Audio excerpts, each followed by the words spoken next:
Let's go ahead. Physics for you. Physics for you. Physics for you. Huh? And that is physics. How you turn on the light and stuff, and how it always goes ahead and shines light on us, and how it shines these different types of lights. It's all physics. And today we're gonna start off with the very first ideas. Basic ideas. Let's start with working scientifically. The Socratic method, as it used to be called, and nowadays it's called the scientific method, has been used for thousands of years. In fact, as I already said, the Socratic method, it existed ever since Socrates invented it. He is basically the guy who created the scientific method, and he's basically one of the first great thinkers and philosophers. Also, we don't actually call him a scientist, though. Basically, it goes out like this. Make a hypothesis. Research about a topic you're curious about by asking a question, of course. Okay, let me try again. Ask a question, research about it, make a hypothesis, then support it with some evidence, and then make an experiment where you can conduct it and test it fairly. Test it. See the results. If it's not the results that you actually expected, then change the hypothesis and redo it. And if it is the results that you have, then well, good for you. Good for you. And then, of course, this is not just everything. In fact, working scientifically has to go down to the fundamental things. You have to know a little science, of course, but you also have to know how to be fair and how to keep things controlled and fair. In fact, you always have to put in a base, the normal, as it is. Like, if you're going to talk about boiling water, which temperature boiling water is the best, then you basically need to put in one that's at least at room temperature, as that is the medium and the norm for all room temperature for all temperatures. And then you put in one for cold and one for hot, and so on. And with that, you can basically do anything. Of course, loads of things here starts happening, and then we have units. You cannot change the units when you're writing your results. Of course you can, but it will just overcomplicate it, as you're just going to need to convert units a lot, and that is a very big hassle, especially if you're using the inches and miles method, which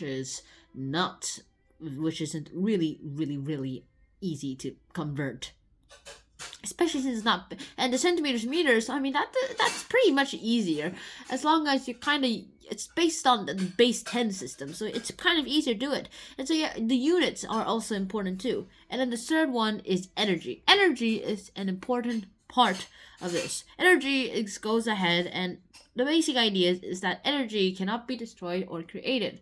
And how is this possible? Well, ever since the Big Bang, energy has been constant. Only the Big Bang can create energy, and only the Big Bang can destroy energy, and only dark matter can destroy energy. Well, sort of. We know that it won't exist anymore. That is as much as we know.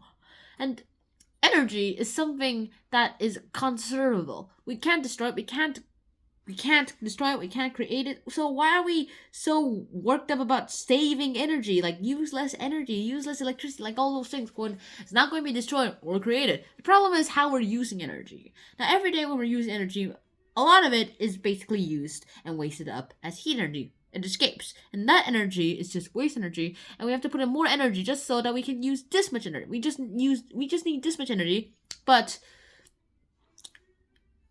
if you just put in this much energy, this much will be wasted as heat. So you have to put in this much energy just so that this much will be wasted as heat, and this much will be the useful one. Just the amount you need, which is why phones sometimes explode when you play games on them too much.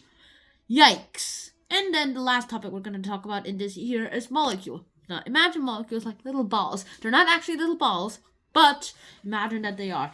And then these balls are connected together in some way so that they look like weird shapes of balls stuck together, like blue tack and stuff. And so with that, you're basically doing lots of things. So first of all, you can simulate molecules, and second of all, you can see how it works. And with molecules, all you're doing is just looking through it, like diffusion too. Molecules are just a bunch of elements and atoms put together. I'll explain what an atom is in another episode. But for now, an atom is basically made of three components: a proton, a neutron, and an electron. Protons and neutrons create the nucleus. How many protons determine what type of atom it is and what element it is. Like, is it gold, or is it hydrogen, or is it helium? And the amount of electrons actually show how much how many what type of ion it is, like how many protons, like how many electrons will determine how much it is. Like if there are less electrons than protons, then it'll have a positive ion, and if it has more electrons than protons, then it'll be a negative ion. And with that, basically, you basically learned molecules. Molecules are just the basic building blocks of life. It's what makes sugar, it's what makes water, and what's make highlighters look their color. That's it. That's pretty much it. And so that's basic ideas. I'll see you guys soon in the second part, thermal energy. See you then. Now, peace.